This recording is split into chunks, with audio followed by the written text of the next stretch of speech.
ಜಿಲ್ಲಾಧಿಕಾರಿಗಳಂದ್ರೆ ಅವನು ನಮ್ಮ ಸೇವಕ, ನಾವು ಅವನಿಗೆ ಪಗಾರ ಕೊಡ್ತಾ ಇರೋರು. ಎಚ್ಚರಿಕೆ ಇರಲಿ, ನಾವು ಈ ದೇಶದ ಮಾಲೀಕರು. ಹುಷಾರ್.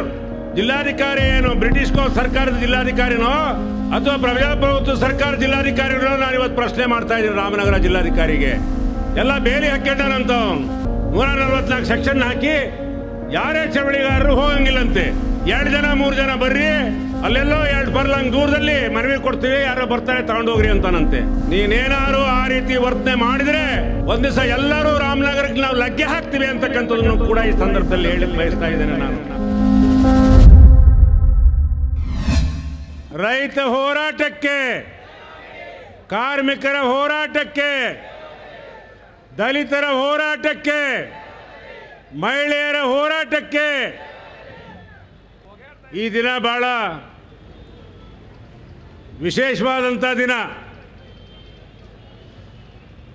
ಇವತ್ತು ಸಂವಿಧಾನದ ದಿನನೂ ಕೂಡ ಹೌದು, ಒಪ್ಕೊಂಡಂಥ ದಿನನೂ ಕೂಡ ಹೌದು.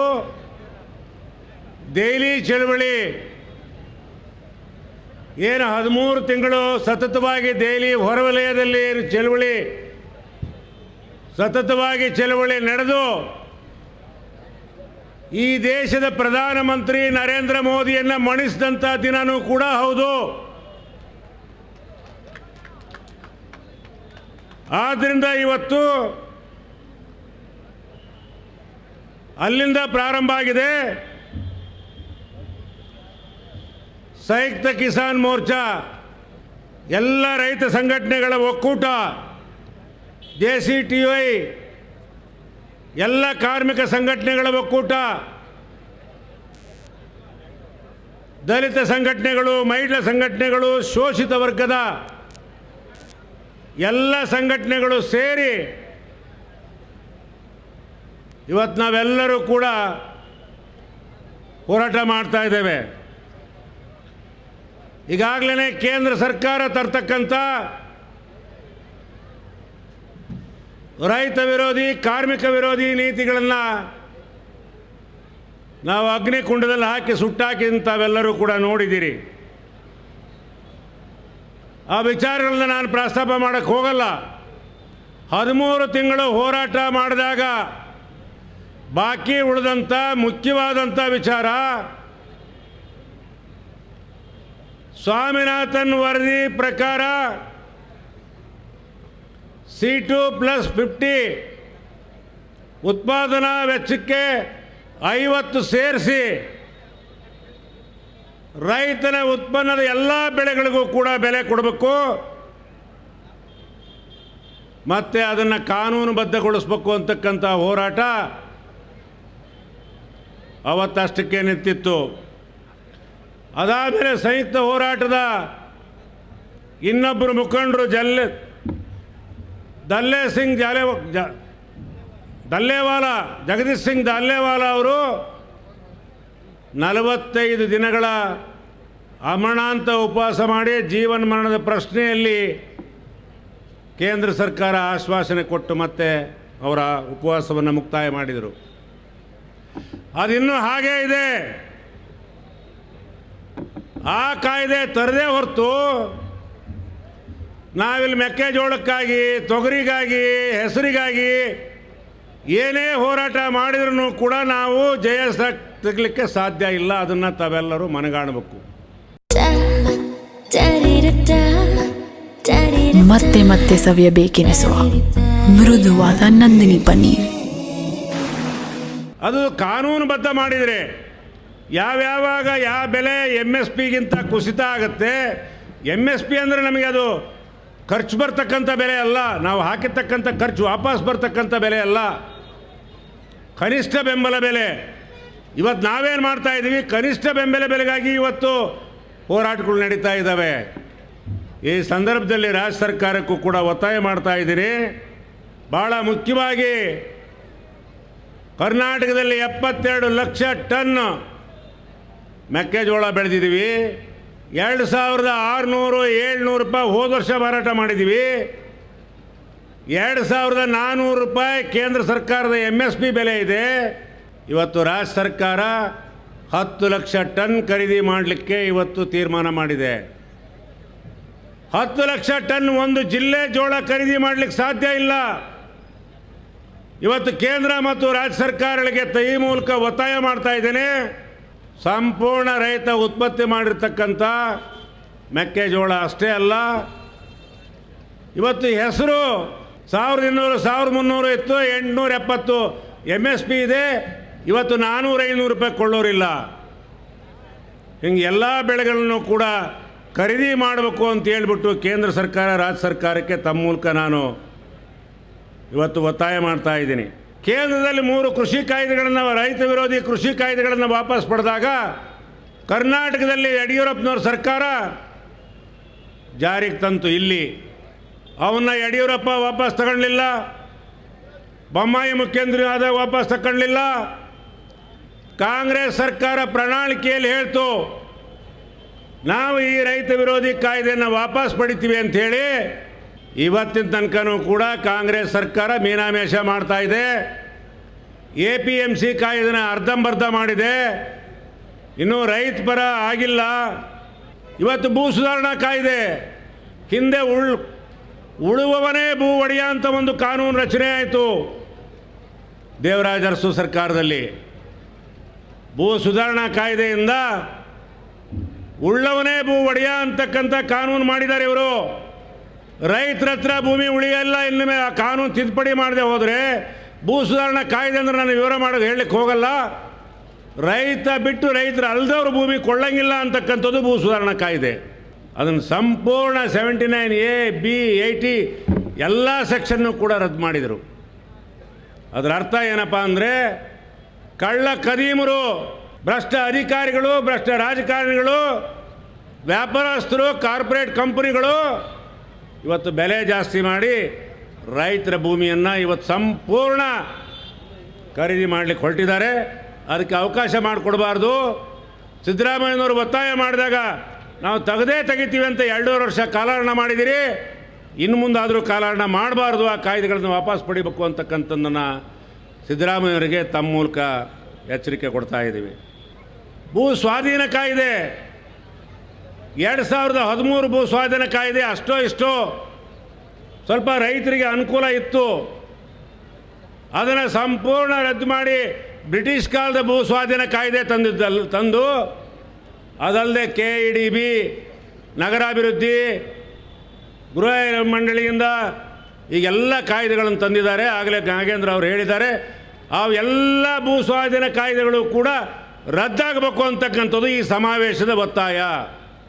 ಇವತ್ತು ದೇವರಲ್ಲಿದು ನಾವು ಯಶಸ್ಸನ್ನು ಗಳಿಸಿದ್ದೀವಿ. ದೆಹಲಿ ಮಾದರಿ ಹೋರಾಟ ಮಾಡಿ ಯಶಸ್ಸನ್ನು ಗಳಿಸಿದ್ದೀವಿ.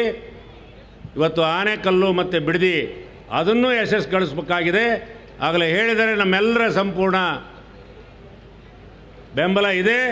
ನೀವು ಯಾವುದೇ ಕಾರಣಕ್ಕೂ ಆಮಿಷಕ್ಕೆ ಒಳಗಾಗದೆ, ಅಲ್ಲಿ ರೈತರು ಯಾವುದೇ ಆಮಿಷಕ್ಕೆ ಒಳಗಾಗಿ ಸಂಘಟನೆ ಹೋರಾಟದಲ್ಲಿ ಒಡಕು ಬರ್ದಂಗೆ ನೀವು ಹೋರಾಟ ಮಾಡಿದರೆ ಅದರಲ್ಲೂ ಕೂಡ ಜಯಶೀಲರಾಗೇ ಆಗ್ತೀರಿ ಅಂತಕ್ಕಂಥದ್ದನ್ನು ಈ ಸಂದರ್ಭದಲ್ಲಿ ನಾನು ಒತ್ತಿ ಹೇಳ್ತಾ ಇದ್ದೇನೆ. ಇವತ್ತು ಬಗರುಕುಂ ಜಮೀನು ಭಾಳಷ್ಟು ಜನ ಬಡವರು ಬಗರುಕುಂ ಜಮೀನು ಮಾಡಿದ್ದಾರೆ. ಬಗರುಕುಂ ಅಂದರೆ ಏನು? ಈ ದೇಶದ ಸಂವಿಧಾನದಲ್ಲಿ ಪ್ರತಿಯೊಬ್ಬ ವ್ಯಕ್ತಿಗೂ ಕೂಡ ಬದುಕುವ ಹಕ್ಕನ್ನು ಕೊಡಬೇಕು, ಅವನಿಗೆ ಉದ್ಯೋಗವನ್ನು ಕೊಡಬೇಕು ಅಂತಕ್ಕಂಥದ್ದನ್ನು ನಮ್ಮ ಸಂವಿಧಾನದಲ್ಲಿ ಇದೆ. ಇಲ್ಲಿಂದ ಬಂದಿರತಕ್ಕಂಥ ಯಾವ ಸರ್ಕಾರಗಳು ಕೂಡ ಪ್ರತಿಯೊಬ್ಬನಿಗೂ ಉದ್ಯೋಗ ಕೊಡಲಿಲ್ಲ, ಅವನಿಗೆ ಬದುಕುವ ಹಕ್ಕನ್ನು ಕಲ್ಪಿಸಿಕೊಡಲಿಲ್ಲ. ನಾವು ರೈತರು ಸಂವಿಧಾನನ ಜಾರಿ ಮಾಡಿದ್ದೀವಿ. ಸಂವಿಧಾನ ಜಾರಿ ಮಾಡಿ ನಾವೇ ಬದುಕುವ ಹಕ್ಕನ್ನು ಕಂಡ್ಕೊಂಡಿದ್ದೀವಿ ವಿನಃ ನಾವು ಬಗರುಕುಂ ಅನ್ನೋ ಪದನೇ ತೆಗಿಬೇಕು. ಬಗರುಕುಂ ಸಾಗುವಳಿ ಎಲ್ಲ ನಮ್ಮದು, ಸಾಚಾ ಹುಕ್ಕುಂ ನಮ್ಮದು. ನಮ್ಮ ಹೊಟ್ಟೆಪಾಡಿಗಾಗಿ ಜೀವನಕ್ಕಾಗಿ ಸಾಗುವಳಿ ಮಾಡಿರ್ತಕ್ಕಂಥದ್ದು ನಾವು. ಯಾರೂ ಕೂಡ ಭಯ ಬೀಳಬಾರ್ದು. ಕರ್ನಾಟಕ ಸರ್ಕಾರ 26 ಲಕ್ಷ ಬಗರುಕುಂ ಅರ್ಜಿಗಳಲ್ಲಿ 18 ಲಕ್ಷ ಅರ್ಜಿಗಳನ್ನು ತಿರಸ್ಕಾರ ಮಾಡಿದೆ. ಇನ್ನು 8 ಲಕ್ಷ ಅರ್ಜಿಗಳು ಮಾತ್ರ ಪರಿಶೀಲನೆಯಲ್ಲಿದ್ದಾವೆ. ಏನೇನೋ ಆ ಕಾರಣ ನಾನು ವಿವರವಾಗಿ ಹೇಳಲಿಕ್ಕೆ ಹೋಗಲ್ಲ. ನಾವು ಯಾವ ಕಾರಣನೂ ಕೇಳಕ್ಕೆ ತಯಾರಿಲ್ಲ. ಯಾರ ಭೂಮಿ ಇಲ್ವೋ ಅವ್ರಿಗೆ ಯಾವುದೇ ಕಾರಣಕ್ಕೂ ಕೂಡ ಒಕ್ಕಲು ಎಬ್ಬರಿಸಬಾರ್ದು. ಒಕ್ಕಲು ಎಬ್ಬರಿಸೋಕ್ಕೇನಾದ್ರು ಸರ್ಕಾರ ಅರಣ್ಯ ಇಲಾಖೆಯವರು ಬಂದರೆ ಸಂಯುಕ್ತ ಹೋರಾಟ ನಿಮ್ಮ ಬೆನ್ನಿ ನಿಲ್ಲುತ್ತೆ. ಯಾವತ್ತು ನಿಮ್ಮ ಜೊತೆ ಇದೀವಿ ಅಂತಕ್ಕಂಥದ್ದನ್ನು ಈ ಸಂದರ್ಭದಲ್ಲಿ ಘೋಷಣೆ ಮಾಡ್ತಾ ಇದ್ದೇನೆ. ಅರಣ್ಯದೊಳಗೂ ಕೂಡ ಸ್ವಲ್ಪ ಸಾಗುವಳಿ ಮಾಡಿದ್ದಾರೆ. ಅರಣ್ಯ ಅಂತ ಲಬೋ ಅಂತ ಹೊಯ್ಕೊಂತಾರೆ. ಇವತ್ತು ಕೋಲಾರ DFO ಉದ್ದಟದಿಂದ ವರ್ತನೆ ಮಾಡ್ತಾ ಇದ್ದಾರೆ. ಅವರಿಗೆ ಈ ಮೂಲಕ ಎಚ್ಚರಿಕೆ ಕೊಡ್ತಾ ಇದ್ದೀನಿ. ಕೋಲಾರ DFO ಸಂಯಮದಿಂದ ವರ್ತಿಸ್ಬೇಕು ರೈತರ ಹತ್ರನ, ಇಲ್ಲ ಅಂದರೆ ಪರಿಣಾಮ ನೆಟ್ಕ ಹಾಕಿಲ್ಲ ಅಂತಕ್ಕಂಥ ಮಾತನ್ನು ಕೂಡ ಹೇಳ್ತಾ ಇದ್ದೇನೆ.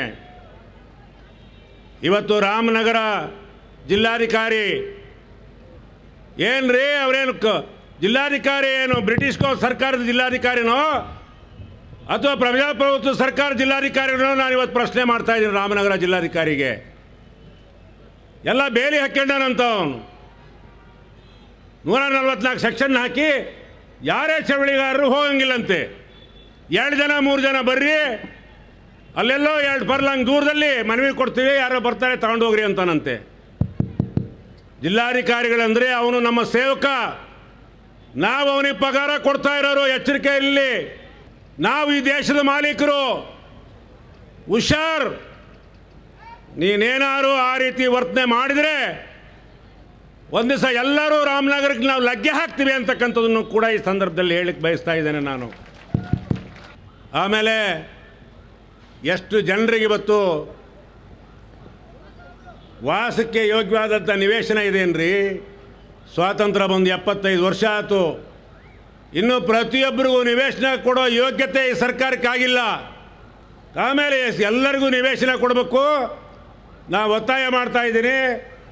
ಆಮೇಲೆ 1,40,000 1,20,000 ಯಾತಗಿರಿ ಬರುತ್ತೆ? ಅದು ಒಂದು ಫೌಂಡೇಶನಕ್ಕಾಗಲ್ಲ.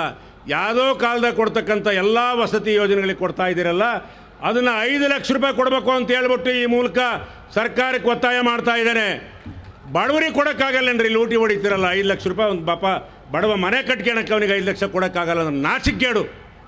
ಆಮೇಲೆ ಇನ್ನೊಂದು ಮೈಕ್ರೋ ಫೈನಾನ್ಸ್, ಏನು ನಾಯಿ ಕೊಡೆ ಹುಟ್ಕೊಂಡಿದ್ದಾರೆ ಮೈಕ್ರೋ ಫೈನಾನ್ಸ್. ಅವರೇ ಕಷ್ಟದಲ್ಲಿರ್ತಕ್ಕಂಥ ನಮ್ಮ ಬಡವರಿಗೆ, ಕೂಲಿಕಾರರಿಗೆ ಮನೆಗೆ ಬಂದು ನಾ ಸಾಲ ಕೊಡ್ತೀನಿ ಅಂತ ಕಾಡಿ ಬೇಡಿ ಸಾಲ ಕೊಟ್ಟು ಎಷ್ಟು ಬಡ್ಡಿ?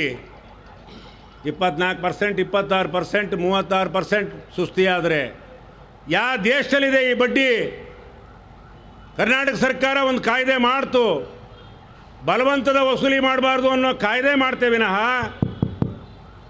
ಬಡ್ಡಿ ಕಮ್ಮಿ ಮಾಡ್ತಕ್ಕಂಥ ಕಾಯ್ದೆ ಮಾಡಲಿಲ್ಲ.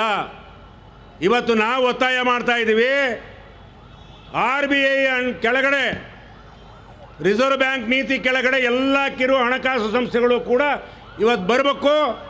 RBIನವ್ರು ಏನು ನಿರ್ದೇಶನ ಕೊಡ್ತಾರೋ ಅಷ್ಟೇ ಬಡ್ಡಿ ತಗೋಬೇಕು, ಅದೇ ರೀತಿ ಸಾಲ ಹಂಚಿಕೆ ಮಾಡಬೇಕು ಅಂತ ಒತ್ತಾಯನೂ ಕೂಡ ಈ ಸಂದರ್ಭದಲ್ಲಿ ಮಾಡ್ತಾ ಇದ್ದೀವಿ ಕೇಂದ್ರ ಸರ್ಕಾರಕ್ಕೆ.